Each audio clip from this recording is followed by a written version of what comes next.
ಈಗ ಪರವಾಗಿಲ್ಲ, ಆರೋಗ್ಯ ಸುಧಾರಣೆ ಆಗ್ತಾ ಇದೆ. ಒಂದು ವಿಚಾರ ನಿಮಗೆ ನಾನು ತಿಳಿಸ್ಬೇಕು. ಈಗ ನಾನು ನಿನ್ನೆ ಕೇರಳಕ್ಕೆ ಹೋಗಿದ್ದೇನೆ. ಕೇರಳಲ್ಲಿ 20-20 ಗೆಲ್ತೀವಿ. ಎಲ್ಲ ಸಾಧ್ಯತೆ ಇದೆ.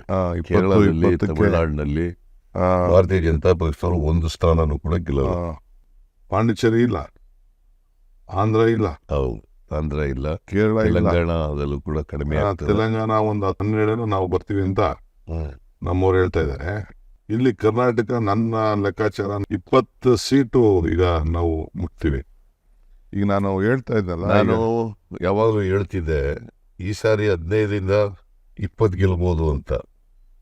ಈಗ ನಾವು ಪ್ರವಾಸ ಮಾಡಿ ಪ್ರಚಾರ ಮಾಡಿದ್ಮೇಲೆ ಗೊತ್ತಾಗ್ತಾ ಇದೆ 20ಕ್ಕಿಂತ ಜಾಸ್ತಿ ಗೆಲ್ತೀವಿ ನಾವು ಅಂತಕ್ಕಂಥ ವರದಿನೂ ಹಂಗೆ ಆ ಥರ ಬರ್ತಾ ಇದೆ.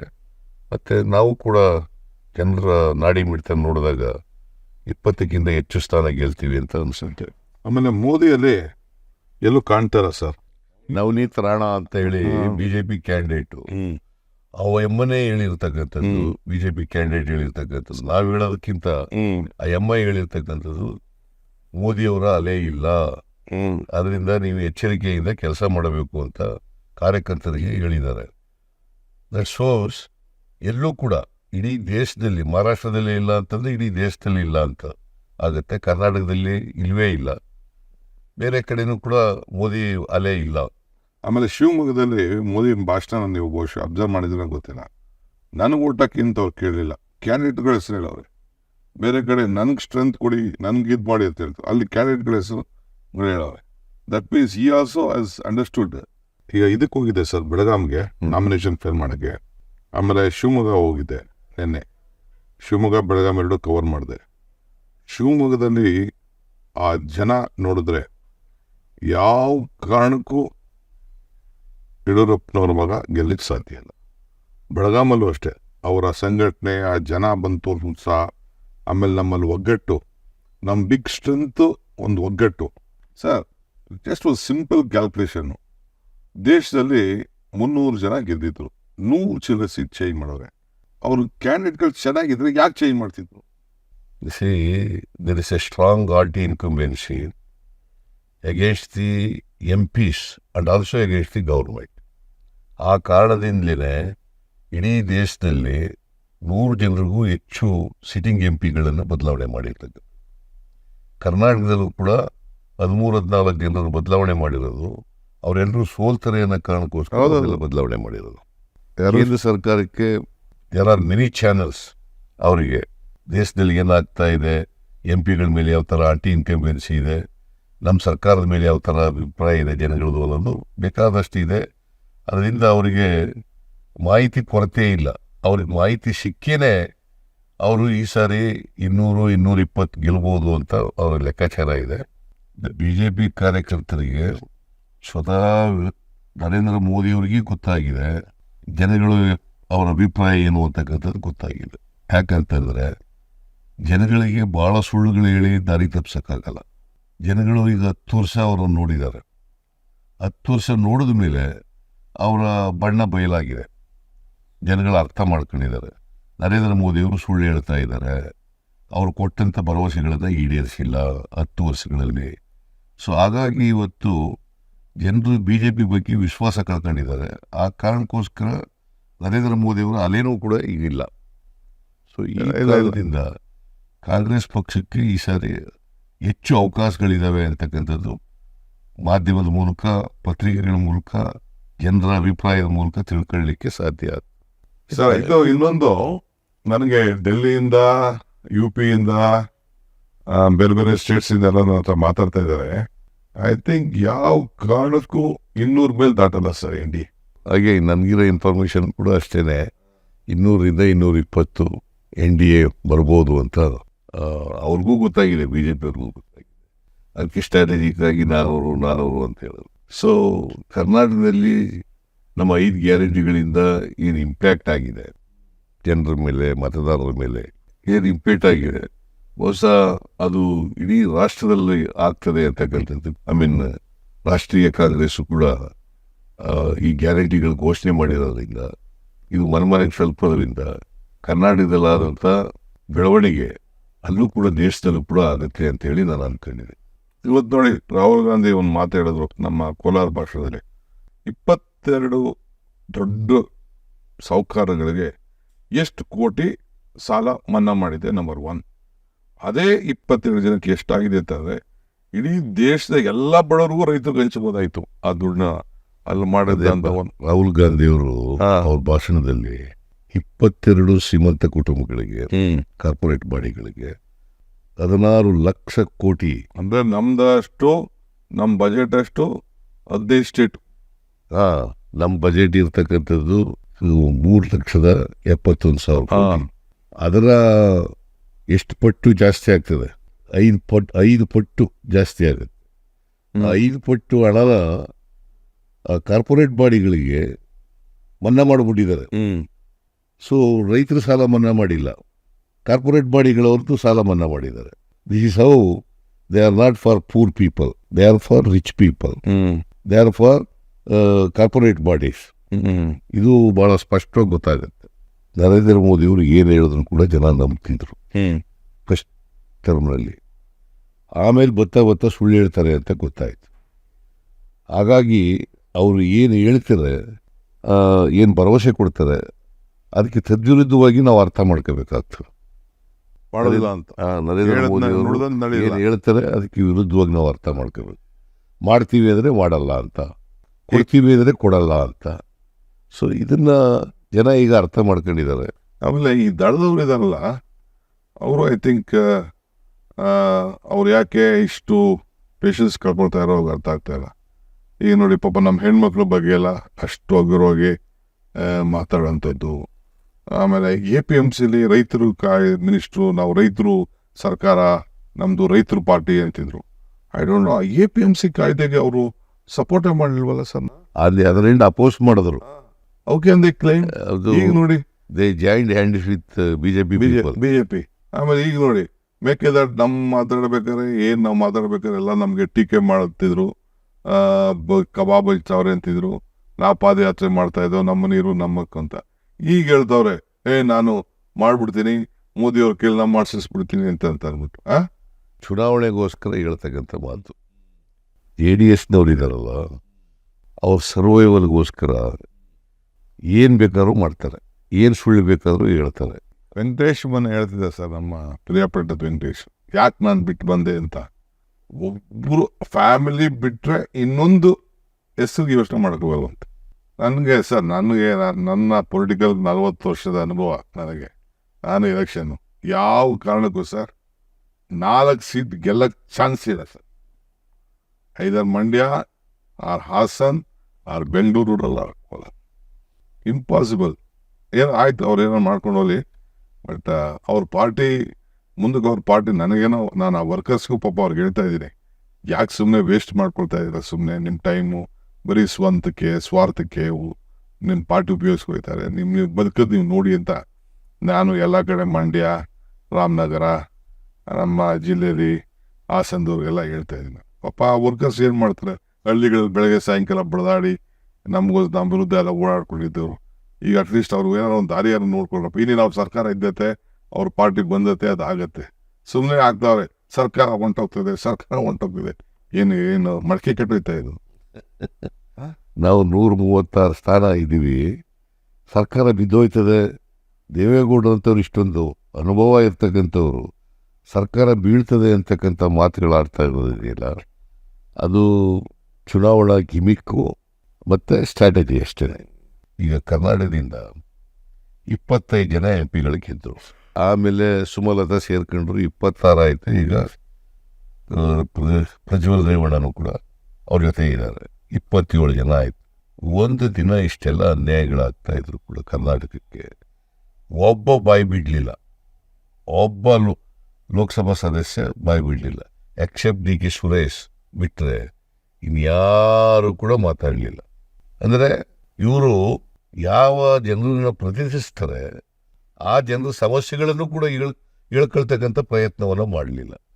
ಸೊ ಹಾಗಾಗಿ ಅಲ್ಲ, ಒಂದು ಸರ್ ಹೌದೇ ಗೌರ್ಮೆಂಟ್ ಇತ್ತಲ್ಲ, ಎಲ್ಲ ಹೋಗಿ MP ಅಟ್ಲೀಸ್ಟ್ ಆಸ್ ಪಾರ್ಲಿಮೆಂಟಲ್ಲಿ ಬೇಡ, ಪ್ರೈಮ್ ಮಿನಿಸ್ಟರ್ ಹೋಗಿ ನಮ್ಮ ಸರ್ಕಾರ ಇದೆ ದುಡ್ಡು ಕೊಡಿ ಅಂತ ಅವ್ರ ಸರ್ಕಾರಕ್ಕೆ ದುಡ್ಡು ಕೊಡ್ಸಿಲ್ವಲ್ಲ ಇವರು. ಈಗ ಇಷ್ಟೆಲ್ಲ ಆಯ್ತಲ್ಲ, ಮಹದಾಯಿ ಯೋಜನೆಯಲ್ಲಿ ನೋಟಿಫಿಕೇಶನ್ ಎಲ್ಲ ಆಗಿದೆ. ಟ್ರಿಬ್ಯುನಲ್ ಅವರು ಕೂಡ ವರದಿ ಕೊಟ್ಟಿದ್ದಾರೆ, ಸುಪ್ರೀಂ ಕೋರ್ಟಲ್ಲೂ ಕೂಡ ಸ್ಟೇ ಕೊಟ್ಟಿಲ್ಲ. ಎನ್ವೈರ್ಮೆಂಟ್ ಕ್ಲಿಯರೆನ್ಸ್ ಮಾಡಬೇಕು. ಅದು ಕೇಂದ್ರ ಸರ್ಕಾರ ಮನಸ್ಸು ಮಾಡಿದ್ರೆ ಒಂದು ದಿನದಲ್ಲಿ ಆಗ್ತಕ್ಕಂಥ ಕೆಲಸ. ಮೇಕೆದಾಟು ಇದೆಯಲ್ಲ, ಇವತ್ತು ಕುಡಿಯ ನೀರಿನ ಯೋಜನೆ, ಅದು ಬ್ಯಾಲೆನ್ಸಿಂಗ್ ರಿಸರ್ವಾಯರ್. ಅದರಿಂದ ತಮಿಳುನಾಡಿಗೇನು ಲಾಸ್ ಇಲ್ಲ, ಏನು ತೊಂದರೆ ಆಗೋದಿಲ್ಲ. ನಮ್ಮ ಪ್ರದೇಶದಲ್ಲಿ ಕರ್ನಾಟಕದ ಒಳಗಡೆ ಕಟ್ತಾ ಇರ್ತಕ್ಕಂಥ ಡ್ಯಾಮ್ ಅದು. ಅವ್ರಿಗೇನು ಟ್ರಿಬ್ಯುನಲ್ ಏನು ಹೇಳಿದೆ, 177.25 TMC ಆಫ್ ವಾಟರ್ ನಾರ್ಮಲ್ ಇಯರಲ್ಲಿ ನೀರು ಬಿಡಬೇಕು. ಅದು ಬಿಟ್ಟ ಮೇಲೆ ಇನ್ನೇನಿದೆ ಅವ್ರಿಗೆ? ನಾರ್ಮಲ್ ಇಯರ್ನಲ್ಲಿ 177.25 TMC ನೀರು ಬಿಟ್ಬಿಟ್ಟ ಮೇಲೆ ಅಷ್ಟು ಮಾತ್ರ ಕೇಳಲಿಕ್ಕೆ ಅವ್ರಿಗೆ ಹಕ್ಕಿರ್ತಕ್ಕಂಥದ್ದು.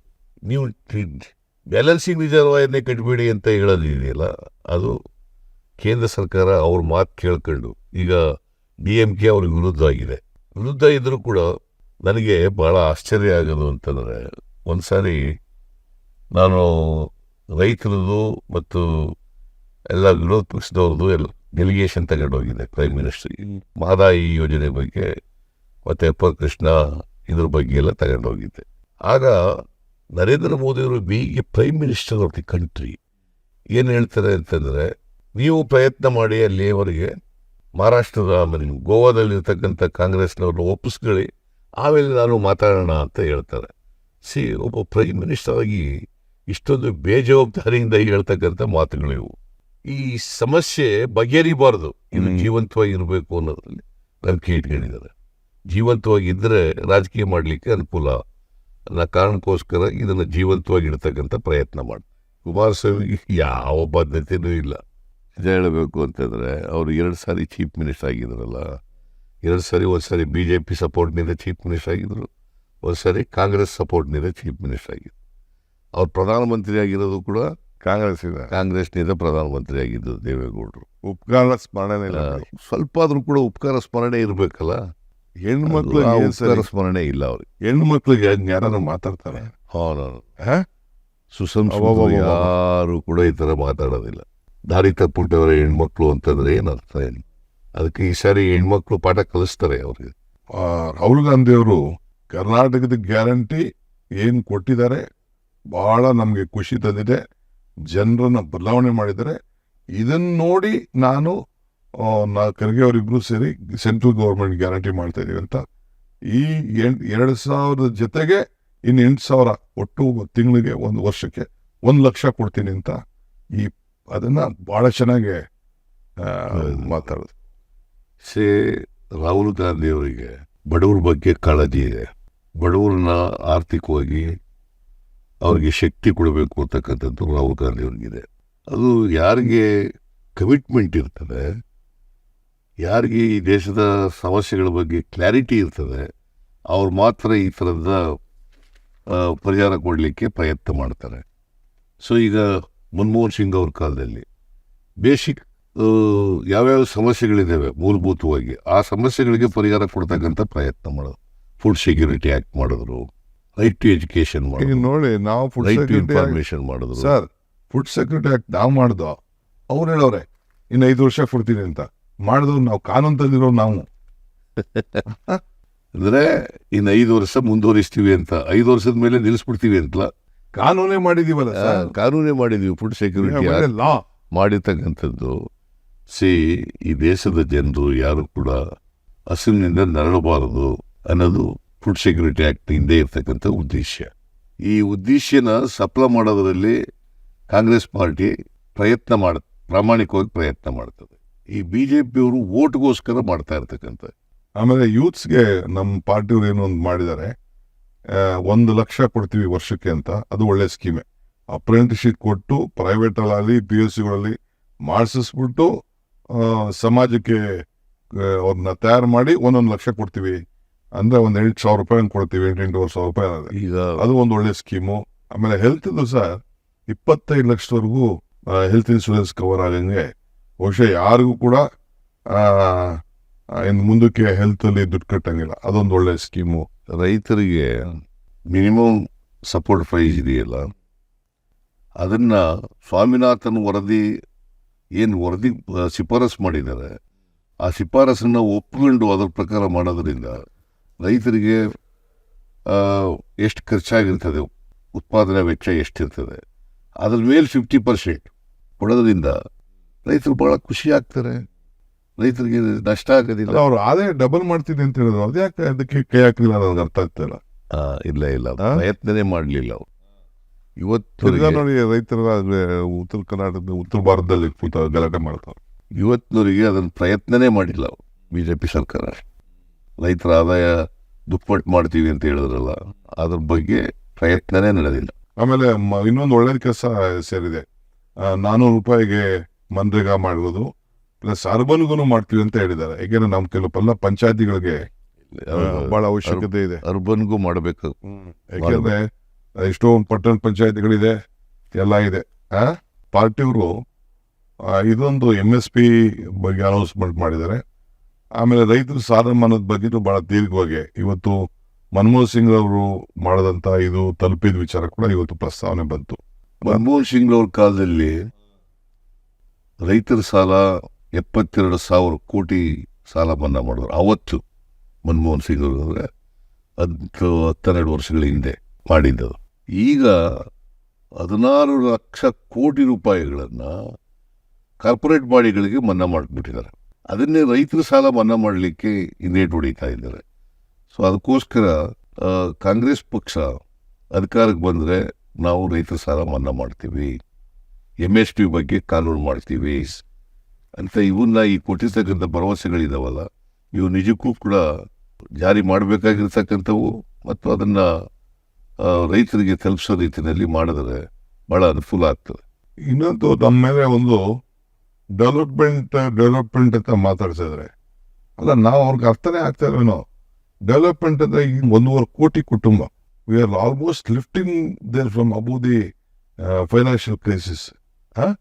ಆಮೇಲೆ ನಾವು 1,25,00,000 ಅಷ್ಟು ಡೆವಲಪ್ಮೆಂಟ್ ಇಟ್ಟಿದ್ವಿ ಈ ವರ್ಷ ಬಜೆಟ್. ಇಲ್ಲ, ಈ ವರ್ಷ ಬಜೆಟ್ನಲ್ಲಿ 1,20,000 ಕೋಟಿ ನಾವು ಡೆವಲಪ್ಮೆಂಟ್ಗೆ ಇಟ್ಟಿರ್ತಕ್ಕಂಥ ಹಣ. ಅದರಲ್ಲಿ 52,000 ಕೋಟಿ ರೂಪಾಯಿ ಈ ಗ್ಯಾರಂಟಿ ಯೋಜನೆಗಳಿಗೆ, ಇನ್ನು 68,000 ಕೋಟಿ ರೂಪಾಯಿ ಡೆವಲಪ್ಮೆಂಟಿಗೆ. ನೀರಾವರಿ ಇರ್ಬೋದು, PWD ಇರ್ಬೋದು, ರೂರಲ್ ಡೆವಲಪ್ಮೆಂಟ್ ಇರ್ಬೋದು, ಈ ಎಲ್ಲ ಕುಡಿಯೋ ನೀರಿಂದಿರ್ಬೋದು, ಇವಕ್ಕೆಲ್ಲಕ್ಕೂ ಕೂಡ ಸುಮಾರು 68,000 ಕೋಟಿ ಇಟ್ಟಿದ್ದೀವಿ. 5 ಗ್ಯಾರಂಟಿ ಯೋಜನೆಗಳನ್ನು ನಾವು ಇಂಪ್ಲಿಮೆಂಟ್ ಮಾಡಿದ್ದೀವಿ. ಅವು ಟಾರ್ಗೆಟೆಡ್ ಗ್ರೂಪನ್ನು ತಲುಪಿದ್ದಾವೆ. ಜನಗಳು ಅದರ ಫಲವನ್ನು ಈಗಾಗಲೇ ಪಡ್ಕೊಂಡಿದ್ದಾರೆ. ಸೊ ಈಗ ನಾವು ಮಾಡಬೇಕಾಗಿರ್ತಕ್ಕಂಥ ನಮ್ಮ ಕಾರ್ಯಕರ್ತರು, ಕಾಂಗ್ರೆಸ್ ಪಕ್ಷ ಕೇಂದ್ರದಲ್ಲಿ ಏನು ಮಾಡಿದೆ, ಏನೇನು ಅವರ ಮ್ಯಾನಿಫೆಸ್ಟೋನಲ್ಲಿ ಹೇಳಿದ್ದಾರೆ. ಈಗ ನ್ಯಾಯಪತ್ರ ಅಂತೇಳಿ ಹೊರಡಿಸಿದ್ದಾರೆ. ಆ ನ್ಯಾಯಪತ್ರದಲ್ಲಿ 25 ಗ್ಯಾರಂಟಿಗಳನ್ನು ಘೋಷಣೆ ಮಾಡಿದ್ದಾರೆ. ಆ 25 ಗ್ಯಾರಂಟಿಗಳಲ್ಲಿ 5 ಪ್ರಮುಖವಾದಂಥ ಗ್ಯಾರಂಟಿಗಳನ್ನು ಹೇಳಿದ್ದಾರೆ. ಇದನ್ನು ಮನೆ ಮನೆಗೆ ತಲುಪಿಸ್ತಕ್ಕಂಥ ಕೆಲಸವನ್ನು ನಮ್ಮ ಕಾರ್ಯಕರ್ತರು ಮಾಡಬೇಕು. ಯಾಕಂದರೆ ಭಾಳ ಜನಕ್ಕೆ ಕೇಂದ್ರ ಸರ್ಕಾರದ ಈ ಗ್ಯಾರಂಟಿಗಳು ಇನ್ನೂ ಗೊತ್ತಾಗೋ ರೀತಿಯಲ್ಲಿ ನಮ್ಮ ಕಾರ್ಯಕರ್ತರು ಮನೆ ಮನೆಗೆ ಹೋಗಿ, ನಾವು ಹಿಂದೆ ನಮ್ಮ ಗ್ಯಾರಂಟಿಗಳನ್ನು ತಲುಪಿಸ್ತವಲ್ಲ, ಗ್ಯಾರಂಟಿ ಚೆಕ್ಗೆಲ್ಲ ಸೈನ್ ಮಾಡಿ ನಾವಿಬ್ಬರು ಸೈನ್ ಮಾಡಿದ್ದು, ಆ ಚೆಕ್ಕನ್ನು ತಲುಪಿಸಿದ್ರು ಎಲ್ಲ ನಮ್ಮ ಕಾರ್ಯಕರ್ತರು. ಜನರಿಗೆ ಅರ್ಥ ಆಯಿತು ಅದು. ಈಗ ಖರ್ಗೆ ಅವರು ಮತ್ತು ರಾಹುಲ್ ಗಾಂಧಿನೂ ಸೈನ್ ಹಾಕೋರೆ ನೋಡಿ. ಅದೇ ಖರ್ಗೆಯವರು ರಾಹುಲ್ ಗಾಂಧಿ ಸೈನ್ ಹಾಕಿರ್ತಕ್ಕಂಥ ನಮ್ಮ ಸೈನ್ ಇಲ್ಲಿತ್ತು ಗ್ಯಾರಂಟಿ ಕಾರ್ಡನ್ನು ಮನೆ ಮನೆಗೆ ತಲುಪಿಸ್ತಕ್ಕಂಥ ಕೆಲಸ. ಆಮೇಲೆ ವರ್ಕರ್ಸು ಸಹ ನಮ್ಮ ಪಾರ್ಟಿ ವರ್ಕರ್ಸು ಪಾಪ ಈಗ ಭಾಳ ಖುಷಿಯಾಗಿದ್ದಾರೆ. ಪ್ರತಿ ಅಸೆಂಬ್ಲಿ ಸೆಗ್ಮೆಂಟ್ಗೂ 15 ಜನ ಮಾಡಿದ್ವಿ. ಹಾಸ್ಪಿಟಲ್ ಕಮಿಟಿ, ಸ್ಕೂಲ್ ಕಮಿಟಿ, ಬೇರೆ ಆರಾಧನಾ ಆಶ್ರಮ ಎಲ್ಲ ಮಾಡಿದ್ವಿ. ಮಿಕ್ಕಿದ್ದು ಸ್ಟೇಟ್ ಬೋರ್ಡ್, ಕಾರ್ಪೊರೇಷನ್ ಕೆಲವು ಮೆಂಬರ್ಸ್ ಎಲ್ಲ ಇದೆ. ಅದನ್ನ ನೆಕ್ಸ್ಟ್ ಒಂದು ತಿಂಗಳಲ್ಲೇ 1.5 ತಿಂಗಳಲ್ಲೇ ಯಾರು ಚೆನ್ನಾಗಿ ಕೆಲಸ ಮಾಡಿದ್ದಾರೆ. ಈಗ ಫಸ್ಟ್ ಟೈಮ್ ಸುಮಾರು 5-6 ಸಾವಿರ ಕಾರ್ಯಕರ್ತರಿಗೆ ಅವರಿಗೆ ಅನೇಕ ಕಮಿಟಿಗಳಲ್ಲಿ ಹಾಕಿ ಅವರು ಸರ್ಕಾರದ ಜೊತೆ ಕೆಲಸ ಮಾಡಲಿಕ್ಕೆ ಅನುವು ಮಾಡಿಕೊಟ್ಟಿರ್ತಕ್ಕಂಥದ್ದು ಇದು ಮೊದಲನೇ ಬಾರಿ. ಅದರಿಂದ ಕಾರ್ಯಕರ್ತರು ಎಲ್ಲರೂ ಕೂಡ ಖುಷಿಯಾಗಿದ್ದಾರೆ ಅಂತಕ್ಕಂಥದ್ದನ್ನ. ಈ ಮಿಕ್ಕಿದೆಲ್ಲ ಮುಗಿಸ್ಬಿಡ್ಬೇಕು ಸರ್. ಅದೇ ಮಾಡೋದು ಬೇಡ. ಚುನಾವಣೆ ಆದ ತಕ್ಷಣ 1 ತಿಂಗಳಲ್ಲೇ ಕ್ಲೋಸ್ ಇಟ್. ಎಲ್ಲ ತರಿಸ್ಕೊಂಡು ಎಲ್ಲ ತಾಲೂಕಿಗೂ ಒಂದೊಂದು ಅವಕಾಶ ಸಿಕ್ಕಂಗೆ, ರೆಪ್ರೆಸೆಂಟೇಷನ್ ಸಿಕ್ಕಂಗೆ ಸೋಷಿಯಲ್ ಜಸ್ಟಿಸ್ ಅದೆಲ್ಲ ಗಮನ ಇಟ್ಕೊಂಡು ಮುಗಿಸ್ಬಿಡೋ ಒಳ್ಳೆ ರಿಸಲ್ಟ್ ಅಂತೂ ಬರ್ತದೆ ಸರ್. ನಾವು ಮಾಡಿರೋ ಕೆಲಸಕ್ಕೆ ಜನ ನಮ್ಮ ಮೇಲೆ ವಿಶ್ವಾಸ ಅಂತೂ ಇಟ್ಟವ್ರೆ ಸರ್. ನಂಬಿಕೆ ಬಂದಿರೋದ್ರಿಂದಲೇ ನಮ್ಗೆ ನಮಗೆ ಆಶೀರ್ವಾದ ಮಾಡಬೇಕು ಅಂತ ಹೊರಟಿರೋದು. ಓಕೆ ಸರ್, ನಾನು